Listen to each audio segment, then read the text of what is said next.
Timo, merci d'avoir accepté cette invitation. C'est la première fois, je crois, que Tennis Actu parle avec toi depuis Roland Garros Junior en 2019. Tu as 22 ans, quasiment 23, tu es 653e mondial à l'ATP, mais surtout tu as intégré l'université d'Austin au Texas. Donc, première question, comment s'est passée cette année 2024, la première en université? Tu as dû accumuler pas mal d'expérience. Ouais, bah déjà, merci à toi pour m'avoir ici. Ouais, en fait, j'ai pris la décision à peu près en juillet 2023 d'aller en université. Parce que, voilà, pour différentes raisons, on peut en parler après si tu veux, mais ouais, pour 2024, j'ai pas pu jouer la saison avec l'équipe qui est de janvier à mai parce que pour des problèmes d'éligibilité, les règles NCAA, j'avais pas, voilà, je suis allé en université trop tard après le bac, gagné trop de prize money pour les règles pour être éligible. Du coup, j'ai dû avoir cette pénalité-là. Et voilà, du coup, je pouvais juste m'entraîner avec l'équipe, faire tous les déplacements, faire les cours normaux, aller à l'école et tout ça, mais je pouvais pas jouer pour l'équipe. Et on a perdu en finale du championnat, mais voilà, j'ai quand même vachement kiffé ce semestre. C'était des émotions incroyables sur le banc et tout ça. C'est des sensations qu'on vit pas sur le tour normal que j'ai jamais vécu. Et là, je suis revenu l'été en France, j'ai fait quelques ITF, j'ai plutôt pas mal joué et je suis reparti mi-août et de mi-août jusqu'à là, mi-décembre, c'est voilà, la partie individuelle de la saison où on joue, on représente l'université dans des tournois de collège et voilà, j'ai gagné deux tournois et perdu en demi-finale du championnat NCAA, donc voilà, le championnat universitaire américain avec toutes les universités. Donc voilà, vraiment un très bon fall, ce qu'on appelle aux États-Unis. Voilà, là, je repars demain à Austin et on commence la saison samedi prochain, enfin pas, ouais, c'est pas ce samedi-là, samedi d'après, le 11 janvier. En plus de ça, même si au début, t'as pas pu jouer en compétition, en tout cas, sur toute l'année, j'ai l'impression que les blessures t'ont un peu laissé tranquille, parce que tu as eu pas Ouais. mal de problèmes de blessures depuis le début de ta carrière. Ouais, exactement. Bah, c'était la raison principale pour laquelle je suis allé en collège, c'est que voilà, je galérais pas mal entre juillet 2020 et juillet 2023. J'ai vraiment eu beaucoup de galères avec mon dos. Du coup, voilà, ça m'empêchait de jouer. Et on sait que, voilà, vu comment le circuit est fait, à part si tu gagnes toutes les semaines, sinon, bah, faut essayer de jouer énormément. Et on voit tous les mecs qui montent et tout, c'est des mecs qui arrivent à jouer entre 30, 40, voire un peu plus de semaines dans l'année. Et c'était un truc que j'étais pas du tout capable de faire. Donc, voilà, c'était voilà, un frein pour moi. Et voilà, en collège, voilà, c'est un peu. Peut-être que certaines personnes vont dire que c'est un peu osé ce que je dis, mais je pense qu'on est encadré, enfin en tout cas dans les grosses universités comme celle où je suis, je pense qu'on est encadré comme quelqu'un qui est membre du top 30 mondial. On a voilà, un prépa physique qui est toujours avec nous, qui voyage avec nous. On a trois coachs, dont un coach là maintenant qui est Benjamin Becker, qui est un ancien joueur allemand qui était top 40. On a un kiné qui voyage avec nous et qu'on peut voir autant de temps qu'on veut la journée. Donc voilà, on est vraiment en condition comme si voilà, on était avec un mec du top 30 qui gagne beaucoup d'argent et qui peut se permettre de payer un prépa physique, un kiné et un coach aussi bon pour voyager avec lui tout le temps, quoi. Avec la partie universitaire aussi, ça permet, j'imagine, quand même d'assurer le coup au niveau professionnel, d'avoir un peu moins de Ouais. pression peut-être. Ouais, ouais, ça y joue aussi, c'est clair. Voilà, j'avais du mal aussi à me mettre dans la tête de perdre de l'argent. Mes parents, les sacrifices qu'ils faisaient pour moi aussi en payant, voilà, forcément, ça a un coût quand j'étais entre 400 et 500. Forcément, on gagne pas d'argent et on en dépense quand même pas mal. Si on veut avoir une structure pro, ce que j'avais, j'étais à l'Elite Tennis Center chez Jean Lisnard. Voilà, j'avais un peu de mal avec ça et c'est vrai qu'aux États-Unis, bah voilà, ça nous coûte zéro quand on a un bon niveau, qu'on peut avoir une bourse complète, ce qui est mon cas voilà, on a sur le coup côté professionnel en continuant des cours qui sont assez intéressants. Donc voilà, il y a pas trop de, c'est vrai que la pression est différente. Les matchs sont voilà très stressants avec beaucoup de pression, mais c'est vrai que la pression globale est beaucoup moins forte. Pour bien comprendre, tout le monde ne veut pas être professionnel, joueur de tennis professionnel dans l'université. Ouais, alors oui, oui, on est les universités, on est entre 10 et 12 joueurs à peu près en général. Là, nous, on est 10 cette année. Je pense que sur les 10 il y en a 5 ou 6 qui veulent jouer pro. Donc c'est quand même, je pense que c'est le cas dans les plus grosses universités, celles voilà, comme Texas ou enfin, d'autres qui sont, je pense que dans les 10-20 meilleures universités, tu en as la moitié qui veulent jouer pro à peu près. Mais voilà, t'es pas obligé. Il y a voilà, il y a des très bonnes universités aussi à l'école. Tu sors avec un très bon diplôme et après tu peux. Par exemple, j'ai des coéquipiers l'année dernière qui font voilà, ingénierie en finance, d'autres qui sont traders, voilà, des trucs comme ça. Mais voilà, quand même, il y a tout qui est mis en place pour qu'on puisse après jouer sur le circuit pro. Alors, ta décision de partir, elle s'est faite assez tard, à 22 ans, en tout cas, enfin, 21 ans. Ouais. Euh, pourquoi ce choix de carrière qui peut étonner, surtout que tu avais atteint un plutôt bon classement ATP, tu performais. Euh, Tu nous as donné quelques arguments, mais qu'est-ce qui vraiment t'a poussé à partir? Bah, un peu tout, ouais, c'est un mix de tout. Je jouais bien cette année-là en plus. J'ai fait une très bonne première partie de saison de janvier à mai. Je crois que j'ai fait 4 ou 5 finales de futur. J'étais à mon meilleur classement, 400 à peu près. Mais voilà, après j'ai eu un été compliqué. J'étais blessé tout le temps. J'ai eu une grosse discussion avec mes parents. Je t'ai dit, j'avais du mal aussi sur la partie financière. Ça me mettait pas mal de poids sur mes épaules.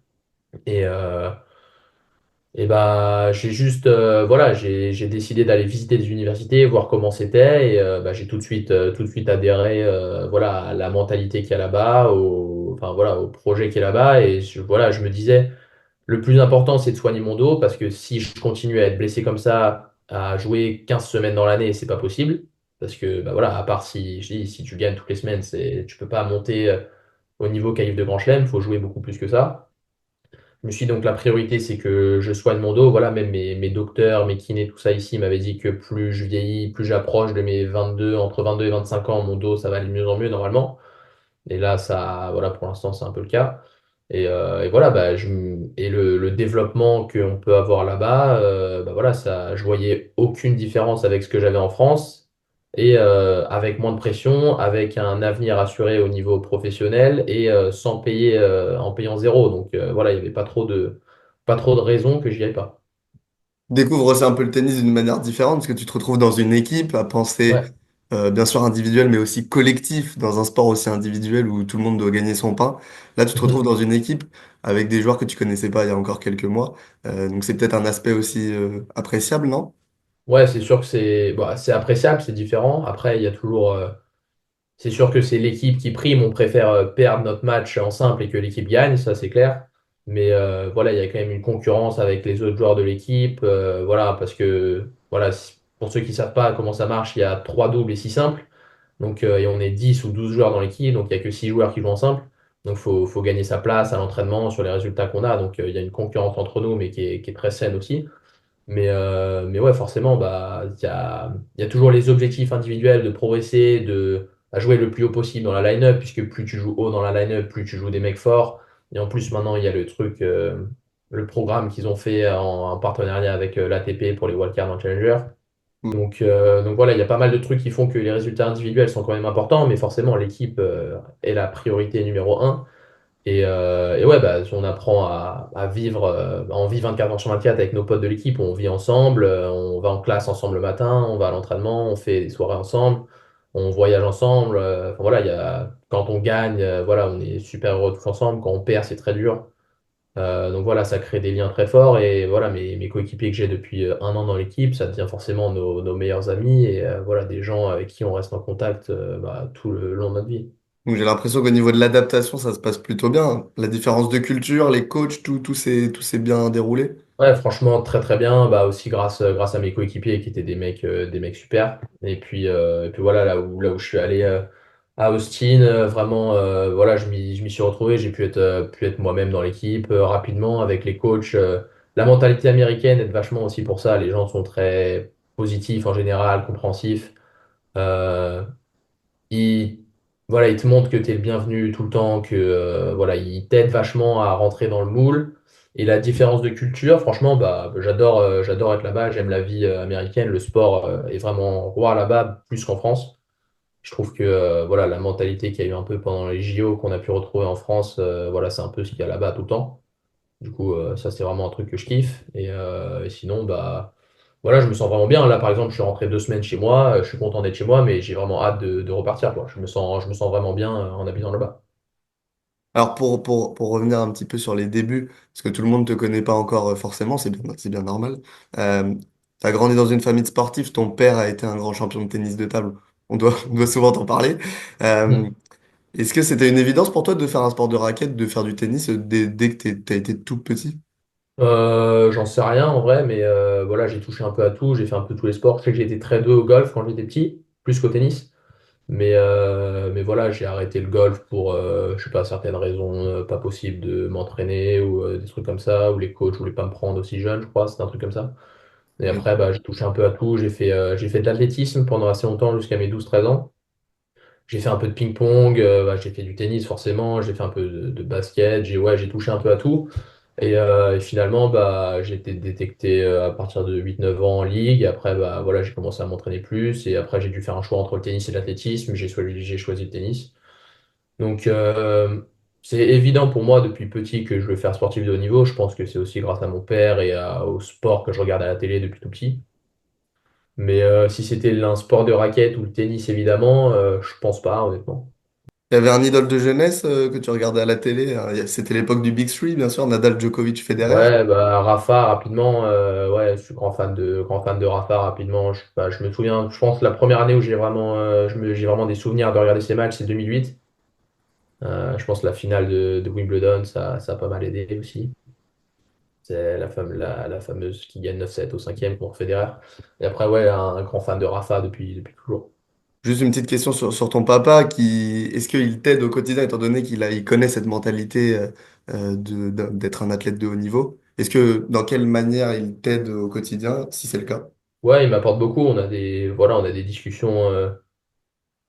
Je dirais pas récurrente, mais de temps en temps, quand il me voit jouer, là, il me voit moins jouer qu'avant. Donc voilà, mais c'est pas sur le côté tennis. Voilà, il connaît un peu le tennis. Je sais pas, il a été 15-2 ou 15-1. Donc voilà, il sait à peu près jouer, mais il me laisse faire sur la partie tennis. C'est plus sur la partie mentale, gestion et tout ça, des émotions, où bah, voilà, il a un recul parce qu'il a une grande expérience, que c'est assez similaire comme sport. C'est un sport de raquette, sport de duel. C'est vraiment un contre un. Tu peux ressentir au ping-pong, ça va aussi très vite. Donc tu as beaucoup de moments sous pression, je dirais même plus qu'au tennis. Donc, euh, donc voilà, non, il m'apporte beaucoup sur la gestion des points, sur comment lire un peu ce que l'adversaire fait, comment toi te sentir sur certains points, certains moments du match, comment les jouer, est-ce qu'il faut être plus agressif à certains moments quand tu sens que tu es dominé, est-ce que bah voilà, à ce moment-là, il faut en mettre plus, en mettre moins, sentir un peu les trucs comme ça, c'est plus voilà des trucs sur lesquels ils m'aident. Voilà, et bah, c'est normal d'être stressé, c'est normal des fois où avoir des périodes où on gagne moins de matchs, où bah, voilà, c'est dur. Faire attention aussi sur les périodes où on est en confiance, de pas vouloir trop en faire. C'est plus sur voilà, la gestion en général que sur le tennis pur. On a parlé de tes résultats qui étaient plutôt bons aux États-Unis, pour revenir sur le plan sportif. Euh, t'as atteint les demi-finales, c'est ça, vous avez atteint les demi-finales des finales nationales en simple et en double, Ouais, ouais, c'est c'est ça. ça? Donc ça a dû Ouais. être un parcours assez fou. J'ai vu passer une série de 24 matchs d'invincibilité. Ouais, en fait, bah voilà, c'est la première année que le championnat NCAA est dans le fall. Avant, c'était pendant le spring, juste après la saison par équipe. Ils ont décidé de le changer voilà, je sais pas exactement les raisons, mais ils ont décidé de le changer. Et du coup, fallait gagner notre région, donc gagner les championnats du Texas avec les écoles du Texas, ce que j'ai fait en simple et en double, pour se qualifier pour le championnat qui était 2 3 semaines après. Et j'ai perdu ouais, en demi-finale simple et double. Et ouais, c'était mes 2 premières défaites de la saison. J'avais pas perdu d'août à mi-novembre. Du coup, ouais, j'avais gagné 24 matchs de suite, simple et double confondus. Du coup, ouais, une très belle série. Voilà, un peu dur que ça se soit arrêté de cette manière et à ce moment-là. Mais non, non, très content du fall que j'ai eu au niveau sportif. Comment était le niveau global des matchs? Parce que gagner 24 matchs consécutifs, on peut se dire, ça se trouve, le niveau, il est trop faible. Comment tu décrirais Alors, le niveau là? Bah, j'ai gagné quelques matchs où le niveau était assez, ben, pas faible honnêtement, Ouais. mais voilà, des matchs où que j'étais censé gagner et censé être bah, vraiment, vraiment favori, mais la plupart des matchs, bah voilà, faut savoir qu'au championnat NCAA, quand les joueurs qui se qualifient sont tous des joueurs très très bons, je pense que sur le championnat, il y a pas, je pense pas qu'il y ait un joueur qui joue en dessous de -15 sur ce championnat-là. Et après, bah, quand on passe des tours et plus tu te rapproches voilà, des huitièmes, quarts, demi, ça joue vraiment très très bien. Nous, je pense que voilà, dans notre équipe, on est 10. Je pense il y a les 6 mecs qui jouent ensemble. Je pense que même notre numéro 6 il joue fin numéroté. Il doit jouer, il joue pas en dessous de. Il joue, ouais, il joue -15 ou mieux, c'est sûr. Donc le niveau est vraiment très fort. Et il joue numéro 6 dans notre fac. Donc le niveau non, est très fort. En huitième de finale du championnat NCAA, j'ai battu un Américain, Colton Smith, qui est 350e, qui avait fait finale en Challenger 2 semaines avant. Donc je pense que voilà, je pense que le championnat NCAA, pour le gagner, c'est aussi dur que de gagner un Challenger. Et finalement, même à 20, 22 ans, bah, on prend une expérience assez grande là-dedans, hein, en Ouais. université. Ouais, c'est pour ça que je dis, il y a pas trop de raisons pourquoi on n'irait pas. Le niveau est très très fort maintenant et on voit de plus en plus de joueurs qui sortent d'université et en 6 mois, les mecs, ils montent 150 ou dans les 100. Donc le niveau est vraiment très fort et ouais, bah, c'est une expérience différente. C'est des matchs à haute pression. Je trouve que ça aide à vraiment bien jouer les moments importants parce qu'il y a, voilà, il y a la règle, pour ceux qui ne savent pas, c'est NOAD là-bas. Donc on joue 40 à ses points décisifs. Ok. Donc on a des moments de tension bah, voilà, vraiment réguliers. Et voilà, bah, j'ai pas encore joué de match avec l'équipe, mais voilà, t'as la pression de vouloir ramener ton point pour l'équipe. On joue dans des environnements, quand c'est à l'extérieur, c'est un peu hostile. Il n'y a pas trop de règles là-bas, quoi. Et quand tu joues à domicile, on joue devant vraiment beaucoup, beaucoup de monde. Donc c'est des moments un peu pour les Français, c'est un peu si tu joues les matchs par équipe. En pro A, pro B, mais en 10 fois supérieur parce qu'il y a 10 fois plus de monde et que voilà, il y a un point décisif à 40 A, que, il y a tout le monde qui crie dans tous les sens, ça joue sur 6 cours en même temps, et que bah, tu joues pour beaucoup plus que ta fac, voilà, tu joues beaucoup plus que pour même toi, ton équipe, tu joues pour la fac, pour la ville, ce que tu représentes. Donc ouais, c'est très, très différent et je trouve que bah, voilà, ça apporte beaucoup. Du coup, il y avait un peu plus de relâchement quand tu es revenu cet été disputer quelques futurs à Bastia, à Rognac. En fait, c'est super différent. Ce qui est dur, c'est de trouver la, je sais même pas si c'est trouver la motivation, mais en fait, c'est tellement différent. Tu te dis un peu qu'est-ce que je fais là? Parce que voilà, tu passes de jouer dans des ambiances où voilà, il y a 2 500 personnes qui regardent que, enfin, voilà, j'ai dit à quelques mecs qui m'ont demandé aussi que voilà, si j'ai pas joué une minute, j'ai pas joué un point pour ma fac l'année dernière, mais c'était ma plus grande déception voilà, que j'ai jamais eu dans ma carrière tennistique, je pense. Et les gens, ils peuvent pas trop comprendre ça si tu l'as pas vécu, mais voilà, franchement, moi, je l'ai ressenti comme ça. Et après, quand tu reviens en futur, que tu joues que pour toi, qu'il y a trois mecs qui regardent au bord du terrain, que voilà, il se passe un peu rien, tu te dis un peu qu'est-ce que je fous là? Du coup, les quelques premiers tournois, c'était un peu dur, et après non, après ça allait, et enfin, voilà, tu te rends compte que ce que tu vis aux États-Unis, c'est pas la vie normale qu'il y a sur le circuit. Donc voilà, c'est bien d'avoir une bonne balance entre les deux, mais voilà, c'est très différent. Donc là, tu recommanderais à n'importe quel jeune joueur de tenter l'expérience. Bah, c'est même pas que je le recommande, c'est que pour moi, à part si on est un génie, comme on peut voir bah, Fonseca en ce moment, par exemple, il avait signé en université, mais voilà, bah, là, c'est clairement, il est trop fort pour être en université. Pour un mec comme ça, il y a pas de raison. Le mec, il va être, je sais pas, il va être peut-être, j'en sais rien, top 30 top 20 à la fin de la prochaine saison. Il n'y a pas de sens pour lui de venir en université. Mais pour tous les autres joueurs qui ne sentent pas, qui se sentent pas capables, je dirais, d'être qualif de Grand Chelem 1 an après les juniors ou 2 ans après les juniors, je pense que voilà, c'est ce que j'ai dit. Le niveau est très fort, c'est un développement incroyable personnel et bah, ça apporte beaucoup au niveau tennistique, ça apporte beaucoup. Voilà, il y a l'assurance au niveau scolaire. On a des conditions incroyables comme un mec, j'ai dit, du top 50 mondial si on est dans les meilleures universités. Et ça nous coûte zéro. Et honnêtement, que tu sois 200e mondial à 20 ans ou à 23 ans après l'université, je pense pas que ça change grand-chose. J'avais un peu du mal à l'accepter au début, c'est pour ça que je pense que j'y suis pas allé avant. mais au final, tu te rends compte que voilà, ça change pas grand-chose. Du coup, non, je le recommande à absolument tout le monde. Et voilà, sauf si bah voilà, c'est un cas comme Fonseca, mais il doit en avoir trois dans le monde, je pense. Donc ouais, c'est vraiment quelque chose. C'est encore sous-estimé en France. Mhm.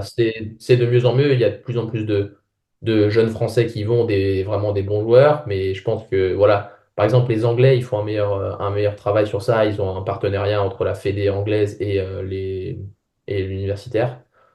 Mais voilà, nous, c'est mieux qu'il y a 5 6 ans, en tout cas, quand moi j'avais 18 ans, jamais je me suis dit que j'irais là-bas. Et maintenant, je pense que c'est un peu plus le cas. Les juniors, ils regardent un peu plus le collège, mais encore pas assez, je trouve. Est-ce que tu as croisé des joueurs français? T'en croises beaucoup ou pas Ben, dans j'en croise, l'université? ouais. Enfin, voilà, j'en croise dans des bonnes universités. Il y a des bons joueurs français voilà, qui jouent. Mais voilà, je pense que ça va se développer encore de plus en plus quand on voit bah, le nombre de gens qui sortent. En fait, ce qui est un peu différent entre les Américains et nous, c'est que nous, bah voilà, on n'est pas trop dans ce système universitaire. Les Américains, pour eux, même s'ils sont numéro un mondial junior, ils passent tous par le circuit universitaire. Mhm. Et ce qui est bien, c'est que t'es pas coincé là-bas. T'as pas besoin de faire tes 4 ans. Là, par exemple, Nishesh Basavarizi, qui jouait à Stanford, qui a fait le Masters Next Gen, il a fait ses 2 ans à Stanford. Il a joué pro. Tu peux décider de prendre le fall off, ce qu'ils appellent, c'est que tu joues sur le circuit pro pendant le fall et tu joues pas de match universitaire. Tu as le droit de faire ça. Donc il a fait ça et il est monté de, je sais pas, 500e à 150e. Et là, il a décidé qu'il revenait pas à la fac pour jouer la saison, qu'il allait jouer sur le circuit. Donc voilà, t'es pas du tout bloqué à faire les 4 ans. Si en un été ou un semestre, tu joues l'acier sur le circuit ATP et que tu montes Caïd de Ranchelaine, tu peux dire à la fac, j'arrête et je vais sur le circuit. Du coup, il y a aucune. Ouais, t'es pas du tout bloqué. Du coup, on peut se retrouver seul sur le circuit et puis ne plus avoir cette aide, les kinés, tout Ouais. ce qui peut être utile. Bah ouais, c'est le choix qu'il faut faire un peu. Ouais, bah après, si t'es monté aussi vite, c'est que voilà, sûrement au niveau tennis, ça se passe bien et que t'es en bonne santé. Mais ouais, c'est sûr que bah, les joueurs, moi, j'ai deux potes à moi qui ont fini, bah, ils ont fait leurs 4 ans et c'était leur dernière année l'année dernière, donc ils sont plus dans mon équipe cette année. Mais voilà, je vais donner leur nom, c'est Elliot Spizieri et Micah Bradwell. Spizieri, il est 230 à peu près, il va faire les qualifs de l'Australian. Et Micah, il est 400 et quelques. Mais voilà, ils ont commencé à jouer vraiment à fond sur le circuit pro à partir de juin. Et voilà, ils me disent que bah, c'est compliqué d'avoir la même structure que ce qu'ils avaient, bah, ce qu'on a à Texas. Parce que voilà, c'est des partenaires d'entraînement bah, qu'on n'a pas trouvé. T'as pas besoin d'être dans une académie, on s'entraîne tous ensemble et le niveau est vraiment bon. Tu vois ton kiné tout le temps, voilà. Enfin, et puis, ce que j'ai dit, c'est niveau financier. Pour retrouver le même truc qu'on a, c'est tout de suite, c'est des saisons qui coûtent bah, extrêmement cher. Et donc voilà, c'est pas facile de. Je te dis, je pense que jusqu'à ce que tu sois top 50, tu peux pas retrouver le même truc. Donc là, pour cette année 2025, tu vas continuer sur ce que tu as fait lors de la première année, c'est-à-dire bah, les matchs universitaires, quelques Ouais. retours en France ou en Europe pour jouer des futurs. Comment ça va s'organiser?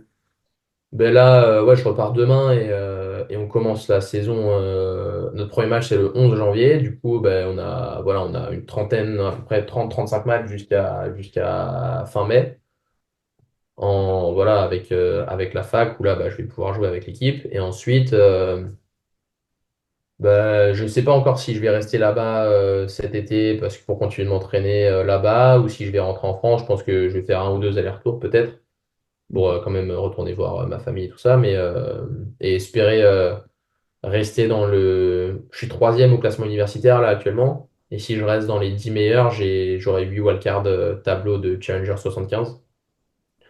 Donc voilà, c'est un peu l'objectif, voilà, de rester, c'est un peu l'objectif individuel, c'est de rester dans le top 10 pour avoir ces wildcards-là. Et c'est pour ça que j'ai essayé cet été de quand même jouer quelques ITF, pas descendre trop loin au classement pour garder un Mhm. classement correct.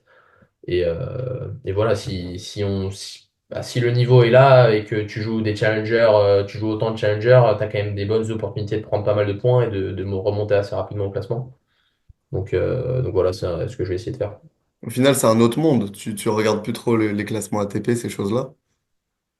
Bah, franchement, ouais, je m'en fous un peu. Je savais que j'étais aux alentours de 600, 650, mais voilà, avant, bah, quand tu joues le circuit, tu regardes, tu sais à peu près les mecs, combien ils sont classés, qui est devant toi, combien de points il te manque pour être enfin 300, combien de points il te manque pour être Kyle Blanchet, machin.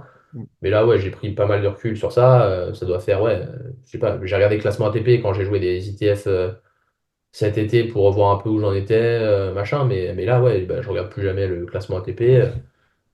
Mais que tu sois, quand tu joues là-bas, que tu sois 400 ou 1500, ça change rien, quoi. Tu joues telle position pour ta fac et tu as Mm. le niveau qui va avec.